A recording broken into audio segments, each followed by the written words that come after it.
Yeah, I'm moving. Check one. Good morning, church family. Morning, Sue. I'm well, and you? It's a pleasure to see everyone here this morning. Jim Dickerson is not able to be here today. He's with Betty, and so we are a combined class this morning. We are in the 7th chapter of Ecclesiastes. I guess that will be a review for some of y'all who were in this class last quarter, and it will be relatively new material for those who are in the annex.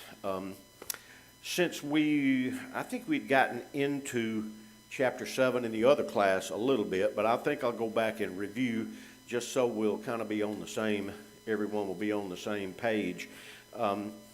In this chapter, we have counsel on a sin-corrupted world. He deals with suffering to some degree in sin, and we have some better than proverbs kind of here. He uses a better than. He presents a truth that should be followed by something that's maybe as obvious as the truth. Good morning. So the first of the better than statements says, a good name is better than a good ointment, and the day of one's death is better than the day of one's birth. Well, you think about how those relate to each other, and with Solomon, it just explodes. You can go in how many ever directions that you want because he was a very, very wise man. A good name is something that you leave at the day of one's death. So you can kind of relate those two, and a good ointment is better than the day of one's birth. Okay, well, a good ointment is what? Perfume or medication or something that you put on. Well, it's a temporary thing, right? And it's on the outside. Well, a good name is something that you carry with you, that people remember you by. There may be some scenario where you may remember someone by their perfume that smelled good, but for all practical purposes, it's a temporary thing. It goes away. So it's not as important as leaving a good name. The day of one's death is better than the day of one's birth. So I got to thinking about this, when a child is born, there's happiness and, joy in people's lives, friends and all of that kind of stuff are celebrating the birth. At a death, there's mourning, which he will address here momentarily. But I also got to thinking about this, and maybe it's because I'm just crazy and see things that maybe are or aren't there.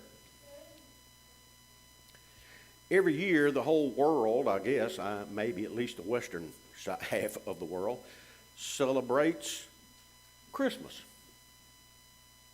Well, we as Christians know that there's absolutely nothing in the scriptures that designates Christ's birth.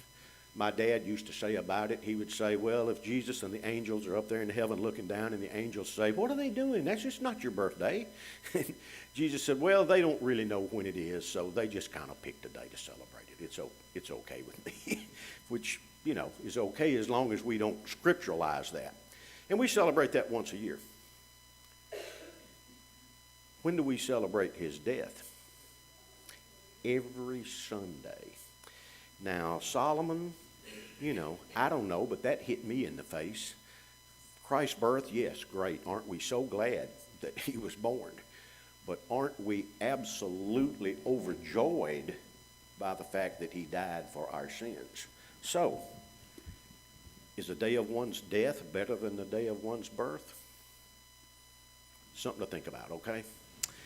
All right, it's better to go to a house of mourning than to go to the house of feasting, because that is the end of every man, and the living takes it to heart. Well, first, death is the end of every man, a factor that we've got to face it soberly, a fact that all of us are going to deal with. Hebrews 9:27, what? It's appointed once. Okay, we're all going to die, so no one escapes. Second, When you go to a funeral, to a house of mourning, does it not make you seriously and soberly think about life and the importance of life and the life that this person led, and how about my life? How am I doing? Yes, it's better to be at a house of mourning to be soberly considering these things than at a house of feasting. A house of feasting, a party, you may get the sense that life is what? Trivial. Life's nothing but a party. So we just eat, drink, and be merry and move on. But the soberness of a house of mourning is better, because that is the end of every man, and the living takes it to heart. Okay, just what we talked about. Following a similar theme here, he says sorrow is better than laughter, for when a face is sad, a heart may be happy. Well, we talked about the futility of laughter in some of the earlier comments about Solomon, and he says that it's madness. And to some degree, when you get so tickled about something and you just absolutely have lost it and your face is hurting because you can't stop, and what's that worth? It's over. Once it's done and done, it's laughter. You may have felt good for a moment, but that's a fleeting thing. That's not a lasting thing. And what Solomon is looking for are things that are lasting. The futility and the vanity word that he continues to use over and over strictly means nothing of lasting value. Okay, it may be worth something for a minute, but it's not something that's going to help us spiritually or to get us into heaven. It's a temporary sort of thing. As we know, we've had parents that got old and were not in the best of health, and there was suffering, and there were things like this, and we love them so much. But sometimes it's a blessing when that suffering is over, because it's imminent. It's not like we can fix it, we can change it, and it's not going to happen. So sometimes a face may be sad, but the heart is happy. Solomon's a brilliant man. He knows what he's talking about. The mind of the wise is in the house of mourning. Wise, wisdom, knowledge, thinking about it. Okay, so it helps you think about these things. You're contemplating, meditating death, which comes to all. It's a serious time. Fools do not want to think about death. The mind of the wise is in the house of the mourning, while the mind of fools is in the house of pleasure. So they're still kind of hot. I don't know. If we've got an EQ, take some mid-range stuff out, about 500 hertz. Okay, while the mind of the fools is in the house of pleasure, it's better to listen to the rebuke of a wise man than to listen to the song of fools. Well, he said before in Ecclesiastes that there was a young man who was coming on to be king, but the old king had lost the ability to accept advice or to accept any instruction. We've already talked about that a little bit, so we see that it's better to listen to the rebuke of a wise man. Sometimes we take instruction as rebuke. If I say, you really don't need to stick that screwdriver in that electrical outlet, I'm not really rebuking you. I'm trying to keep you out of the emergency room. So sometimes advice is taken as rebuke when really it's about delivery, of course, instead of, hey, you fool, don't stick that.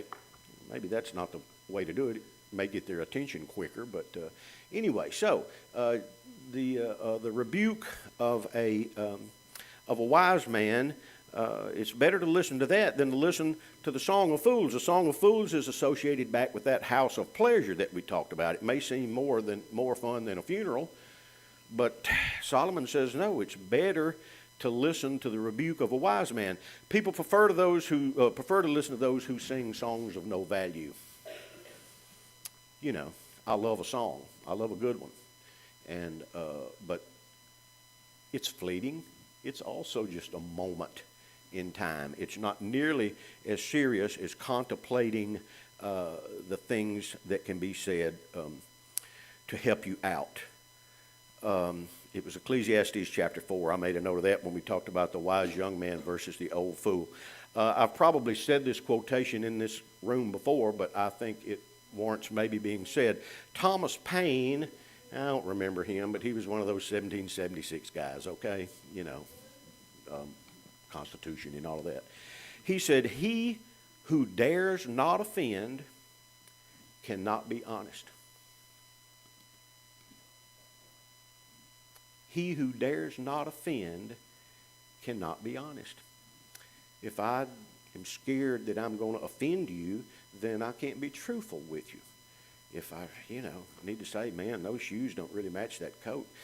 If I can't tell you that, then I can't be honest. Actually, your shoes do match your coat. But anyway, y'all see my point.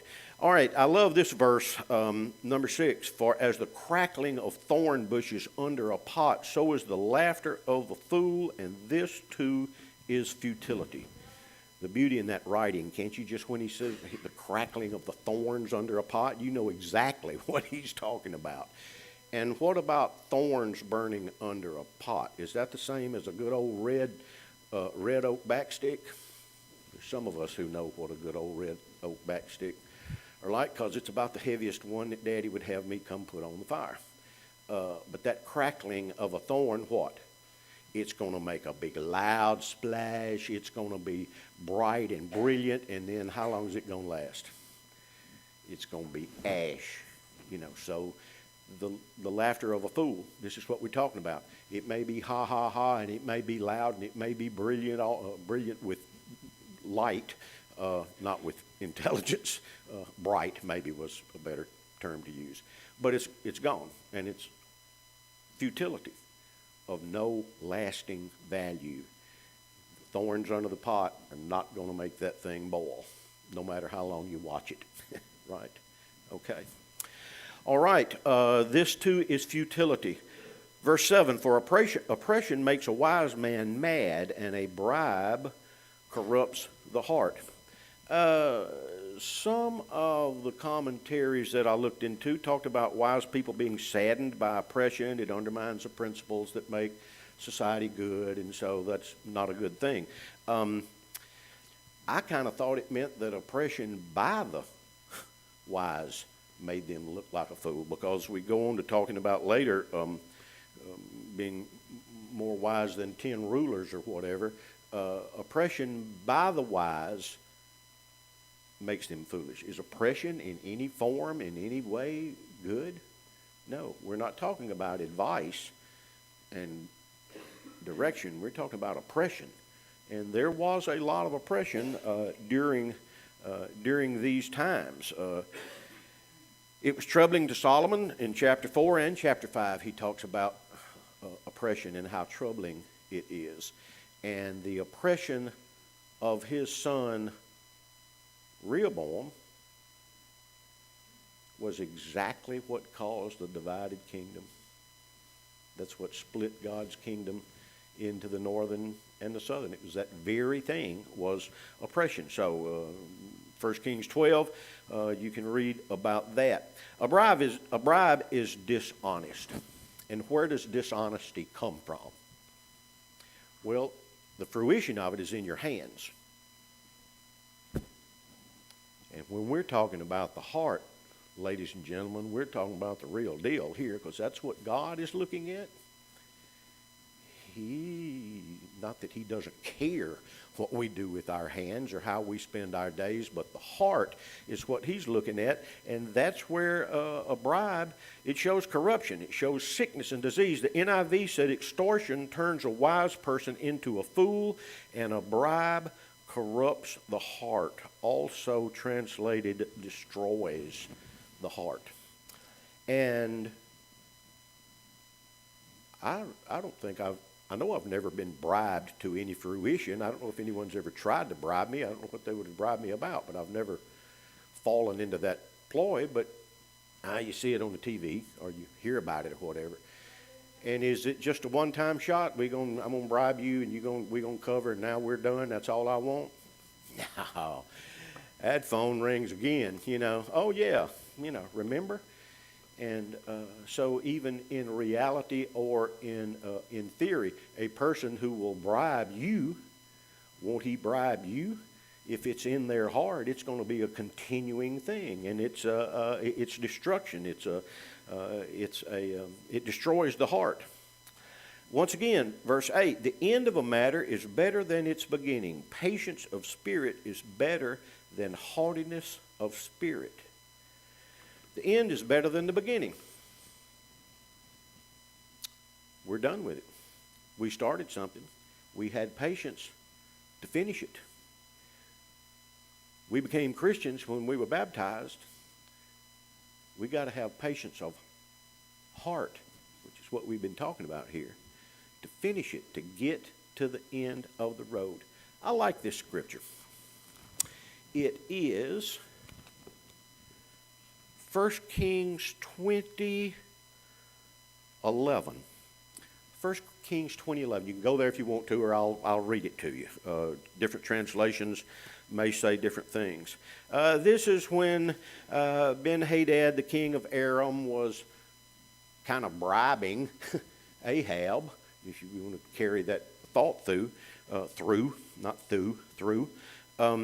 So in discussing all of this kind of stuff, God had finally told Ahab that he was going to help him out here, even though he wasn't the best guy in town. Our king in the northern kingdom did all kind of horrible stuff. But 1 Kings 20:11 says, then the king of Israel answered, this is answering back to King Ahab of Aram, tell him, let not him who girds on his armor boast like him who takes it off. I like that.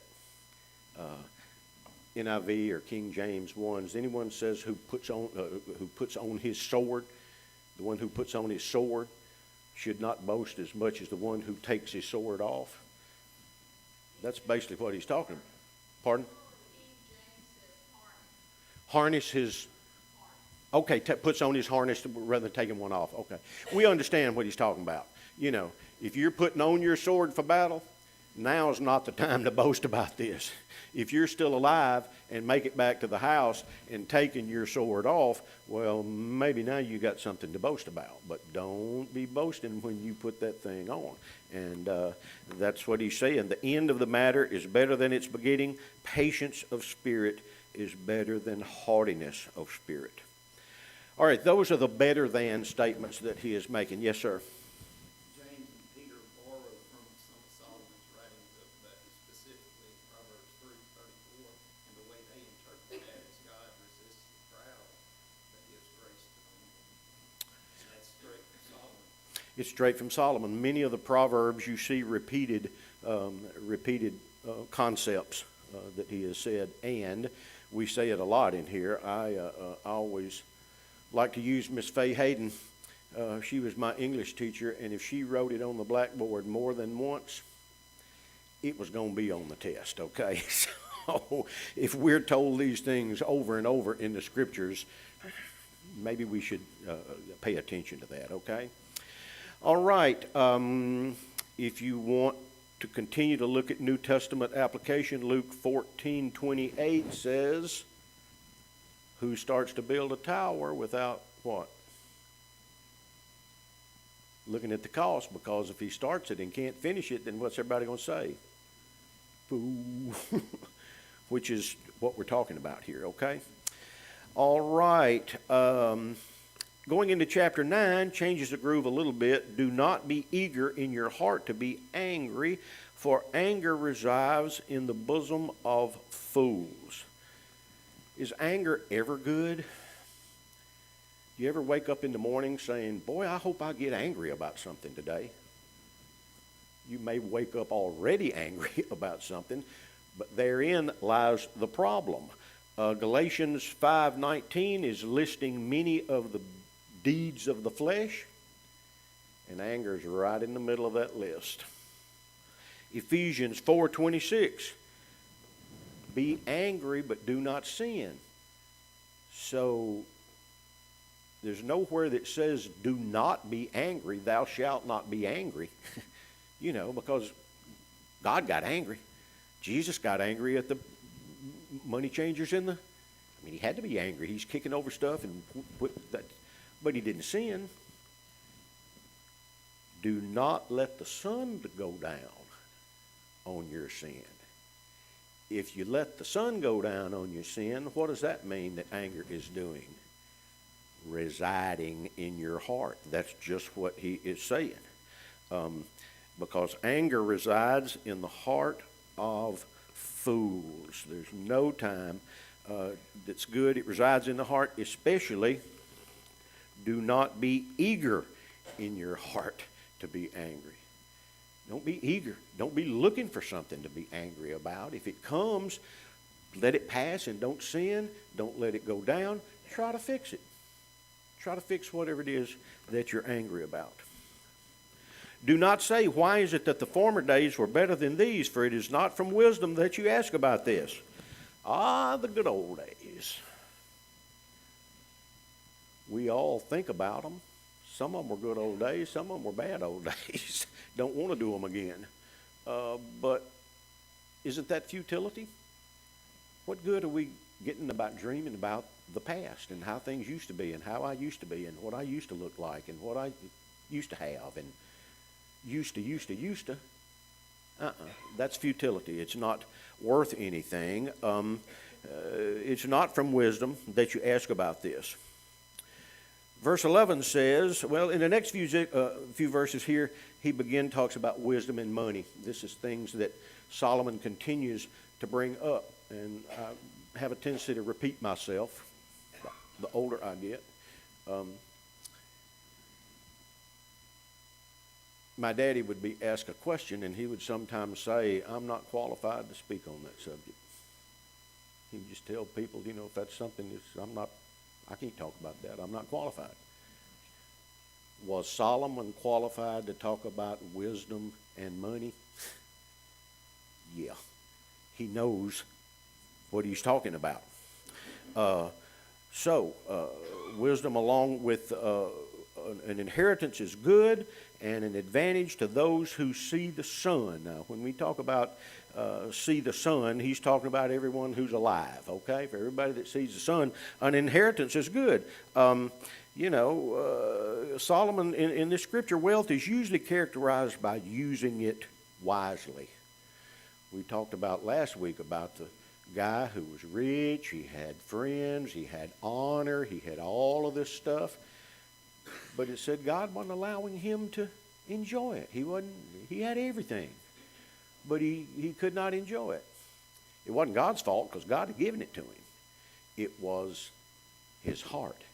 He was not giving thanks to God. So the inheritance is good if it comes with wealth. What about the Israelites? Abraham's promise. Inheritance. The land, the wealth, the salvation of the earth. That was an inheritance that was passed from Abraham all the way down the line through Isaac and then to Jacob, who we don't ever call them the Jacobites, do we? We call them the Israelites, but they are the Jacobites, right? Abraham was a Hebrew, as was Isaac, but they weren't Israelites. Israelites started with Jacob and the 12 tribes. That's just futile information that I can't help but toss out, okay? All right, let's go on to verse 12. For wisdom is protection just as money is protection, but the advantage of knowledge is that wisdom preserves the lives of its possessors. We talked about wisdom versus knowledge in your class the other night, Mark. There's a difference between wisdom and knowledge. knowledge may be the application, or wisdom is the application of knowledge. It says here that wisdom is protection just as money is protection. The actual translation of this is in the shadows. And it took me a while to figure out what, but someone who is in the shadows who's protecting you, something that's not necessarily in hand, like a sword or whatever. Back in those days, the wealthy could build walls around their homes. They had money to do that. They had servants and guards. Today, the wealthy people have what? They got bodyguards. They've got them to do. But is the money going to really protect you? Well, it says that it is protection, but the advantage of knowledge is that wisdom preserves the lives of its possessors. If you don't have money for a bodyguard, if you don't have money to build a fence around your house, what do you got to use? Knowledge. You got to be smart. If you don't have a bodyguard, you probably don't need to go down that dark alley. Don't go down there. So wisdom, knowledge is even better than protection from wealth. Okay, that's basically what he's talking about here. Comments so far. Y'all know I talk a lot. And if I'm not working out of the scriptures, about 50% of it's probably worthless, but I think all of this can be 100% for us this morning. Okay, so Solomon now says, consider the work of God, for who is able to straighten what he has bent? Now, this is going to be a hard question. We'll see. What prophet? Minor prophet, giving you clues, talks about consider this. Consider what you're doing. Consider your life. Haggai. When they come back and they're not building the temple and they're building their homes, but the temple, the foundation's been laid, and nothing, in that short little book, 3 or 4 times he says, consider what you're doing. And what does that mean? Think about it. Think about what's going on. What are you doing? Now, Haggai came a long time, 400 years after Solomon. So it's still pertinent. We need to think about it. We need to consider it. Consider the work of God. Who is able to straighten what he has bent? Now, sometimes I can straighten something. It doesn't really work. You take that bent nail. I think that's the analogy I like to use because it's the easiest thing to try to straighten. But once you bend it and hammer it out right, is it still... It's weak, and when you hit it crooked, it's going to be right back. So we can't even straighten that. But what God has bent, the laws of nature, those are things that he has put in place. And he is all powerful. And so we got to consider that. Who is able to straighten what he has bent? In the day of prosperity, be happy, but in the day of adversity, consider God has made one as well as the other, so that man may not discover anything that will come after him. We talked about that a little bit at the prayer breakfast yesterday, that we got good days. I use the analogy, for those of you who were there, I hate to repeat, but last Monday, I couldn't do anything wrong. Everything I touched, the phone would ring, and it was good news. People would come. I mean, it was like, man, at the end of the day, and all day long, I was saying, yes, what about that? Tuesday, I don't think I fell out of the bed, but everything Tuesday, man, just, and I stopped and I thought, God made both of those days. They were both sunny days. And things go wrong. Paul says when we get adversity, what is that? It's an opportunity to overcome. And we have to gain strength. Really, we get spoiled with the good days. God has made one as well as the other so that man may not discover anything that will be after him. Tomorrow's Monday. What's it going to be like? It's going to be like last Monday for me? I don't know. That's what he's saying. God made them, and he doesn't want you to know what tomorrow's going to bring. It's a test for us in life. Whatever tomorrow brings is whatever tomorrow brings, and we're going to have to deal with it. It's a day that God has given us, so we should be happy about that.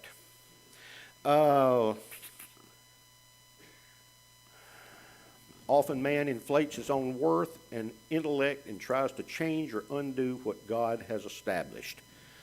I wrote that down from a commentary. No matter how hard we try, it can't be done. Matthew 6:18 and Matthew 16 verses 18 and 19, as well as Matthew 18 verse 18 says, "The things that are bound on earth shall already have been bound in heaven." He says it 2 times. That's Jesus talking. So, it's already. It doesn't say that it will be or it could be or whatever. It says it's already been bound in heaven. Whatever God's put in place, it's here. Whether we like it or not. It's the day that he has given us. All right, verse 15. "I have seen everything during my lifetime of futility. There is a righteous man who perishes in his righteousness, and a wicked man who prolongs his life in his wickedness." Well, he's seen everything during his lifetime. He's seen everything in his lifetime. And boy, has he seen a lot. This guy had everything that there was to have. He's seen the kingdom been passed down from his father David. He's seen all of this majestic building and expansion of the, Solomon's kingdom was even bigger than David's, I think. Because he had kings paying him off. Everybody wanted to, so it was huge at Solomon's time. He had seen everything in his feudal life. So not even the richest or the wisest can have all good days, right? We're going to get them. We're going to get them both. God has made them all. There's contrast in life designed to strengthen and deepen trust. These are the last thoughts on verse 14 that I didn't say. God doesn't want man to discover anything that will be happen after him. If we knew the future, we would not need to walk by faith. I think in the earlier class, I brought this comment up. If predestination and we didn't know, we didn't have to worry about faith. If we knew we were going to heaven, no matter what we did, what kind of life would we be living? You wouldn't be worried about anything. You just go from the whims of whatever your spirit was. Maybe just live evil all the time if you knew that you were going to hell. Same thing. Just live like you want to, do what you want to. But God doesn't want you to know what happens next. He has put eternity in our hearts. Solomon says that a couple of times. We got to think about what happens next and deal with everything day to day. He considered his life to be one of futility. Well, to some degree it was. The kingdom divided. We talked about the fact that God had a plan for Solomon. He loved Solomon. We talked about that. And it was because of what went down with Solomon's rule that the kingdom was divided. The northern kingdom went into Assyria. The southern kingdom went into Babylon. The Greeks came, the Persians came, sent them back to Jerusalem. That was all part of the plan. God knew that was going to happen. And Solomon just happened to be a player in this play. Fortunately, he was wise enough to come back to his senses and do the things that he was supposed to do. He saw righteousness nor wickedness does not always provide advantages. There is no explanation for this truth. That's just the way it is. What about Naboth? He was an okay guy, wasn't he? Naboth. Ahab owned his vineyard, pouted, turned his head to the wall, wouldn't eat. He's pouting about it. And Naboth said, I don't want a new vineyard. This is the land, my inheritance. This was my father's vineyard here. I'm not going to sell you this and give me another one. Well, Jezebel killed him. He was a righteous guy, So his righteousness did not save him. What did it do? It prolonged wickedness. So Solomon's saying, man, this just isn't right. So the 17th vanity he has mentioned is trying to understand these anomalies of life. We're going to figure it out. So far, I have not figured it out. And Solomon, who was the wisest man that ever lived back then, the wisest full human, not including Jesus, he didn't figure it out either. So us trying to figure it out, to use Solomon's terms, chasing after the wind. Okay? We're running after something that is not going to work. Since life is not always fair, people need to accept and remember that God will dole out justice in the end. Okay, Solomon issues in the next few verses some pretty good warnings concerning 4 mortal dangers, and balance is the key. That's what he's headed for. Do not be excessively righteous and do not be overly wise. So why should you ruin yourself? Ruin yourself? Overly righteous? How can we be overly righteous? I thought we would strive for that, to be as righteous as we possibly can. He's not saying don't do that. He's saying, as the scriptures say, do not think of yourself as being more righteous than everyone else. Not self-righteousness, okay? We can't consider, well, I'm not as bad as him. I'm, better. And no reason I looked your way, okay? I try to look over the top of you. So, self-righteousness, judgmental attitude. Also, don't be too wicked. The first one is don't be too righteous. Don't say you have no sin. Romans 3:23, who all has sinned? I don't normally ask that raise your hand question. I don't. Okay. If you haven't sinned, let me put it that way, okay? If you haven't sinned, raise your hand. All right, so everyone is going to sin. Don't consider yourself too righteous. Same deal. Don't consider yourself overly wise. Proverbs 3:7, wise in your own eyes. We can never be as wise as Christ. He was our example. So this relates to the problem of self-delusion, self-importance. Don't think yourself too wise. Don't think yourself too wicked. You got to find a balance in all of this stuff. And fourth, don't be a fool. The fool in Ecclesiastes, as in Proverbs, is characterized by stupidity and overconfidence. Being overconfident, being self-righteous. The fool is easily led, shows no common sense. This is encouragement not to live a foolish lifestyle. You have to be smart. You got to learn the scriptures. And what?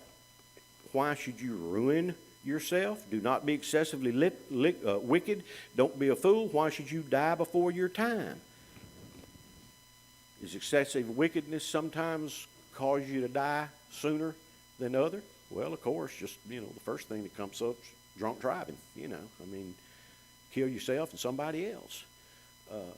Don't end your life before you have time to do what's right, as Solomon did.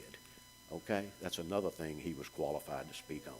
So, don't do that. It's good that you grasp one thing and also not let go of the other. For one who fears God comes forth with both of them. We talked about earlier in this book and in the earlier class about the fool who holds on to one thing with one hand. But he's saying, whatever you're holding on to, don't let go of either one of them for the other one. Don't be overly wicked. Don't be overly self-righteous. Hold on to both of them, because if you got balance in your life,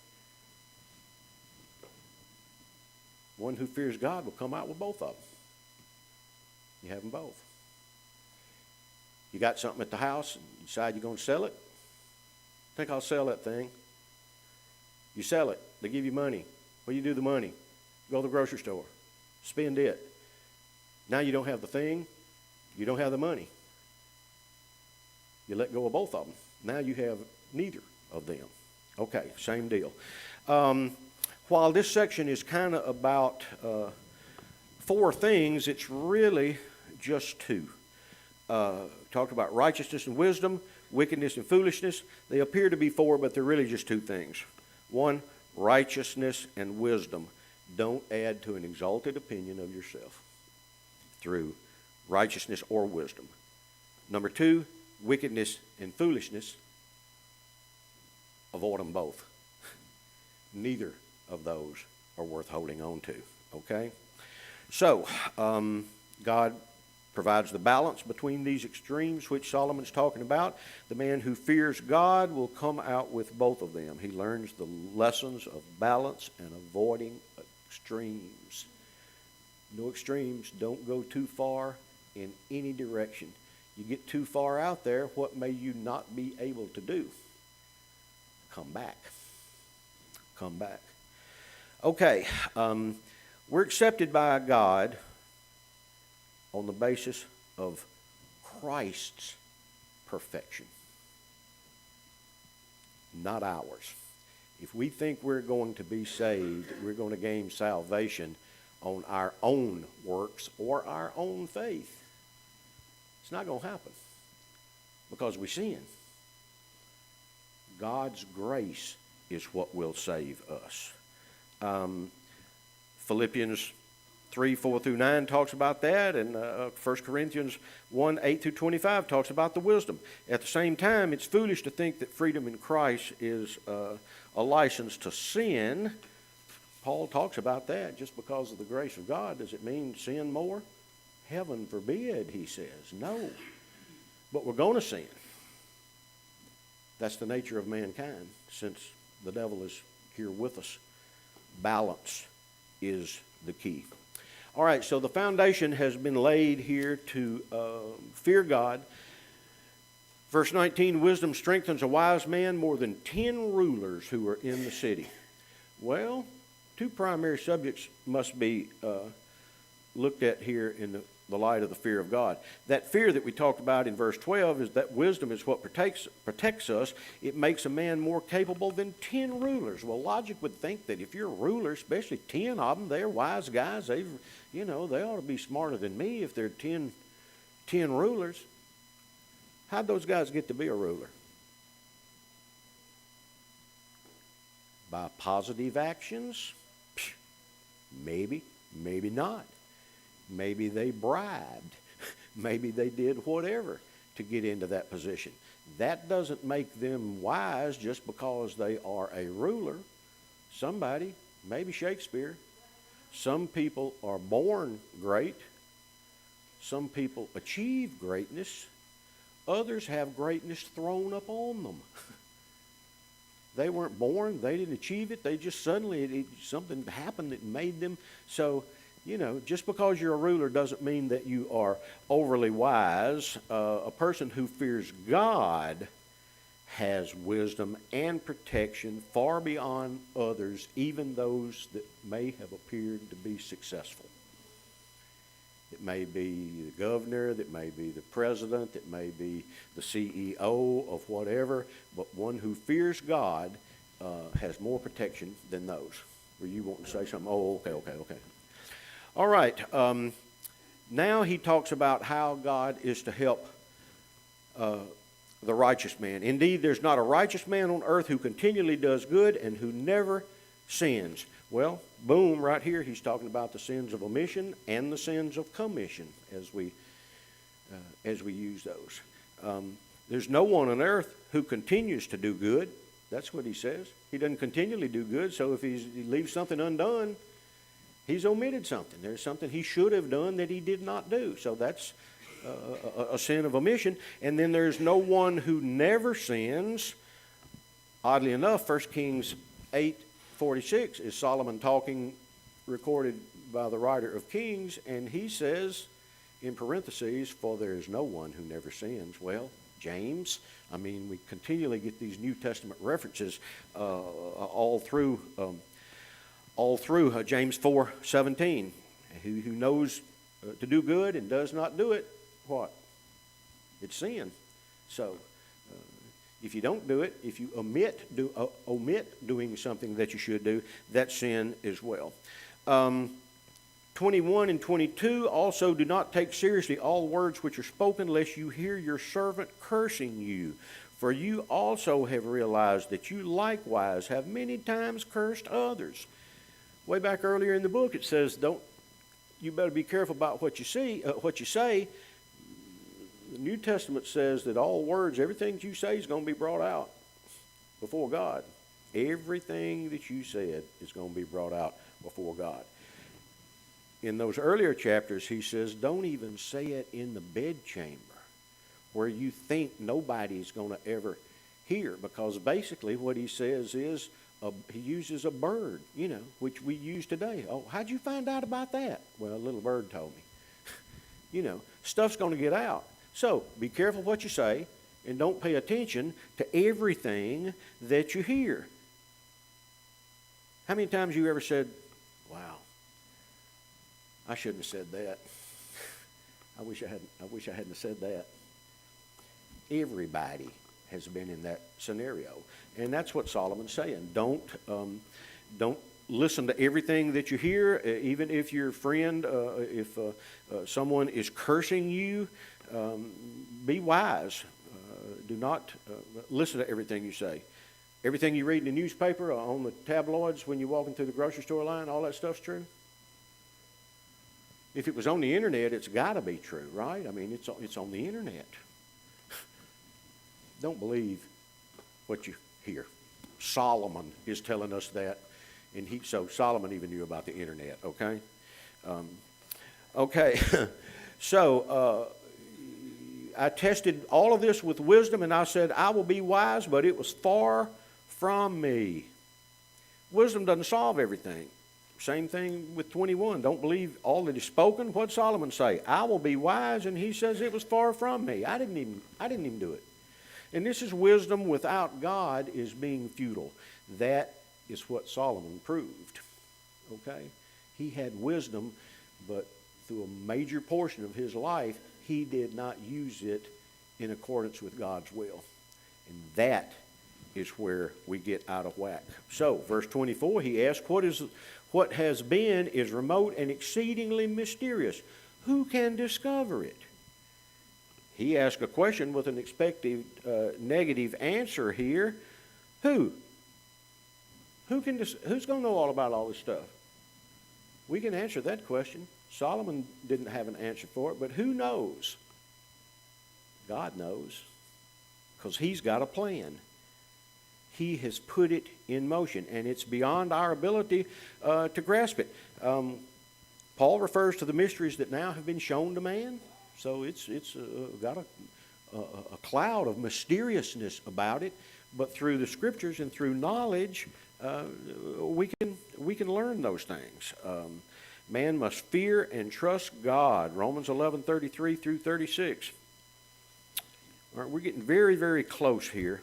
We'll finish this section. Verse 25 will be the end of this section. I directed my mind to know, to investigate, to seek wisdom and explanation, and to know the evil and folly and the foolishness of madness. Well, my man set his goals pretty high here, hadn't he? He's going to figure out all of this.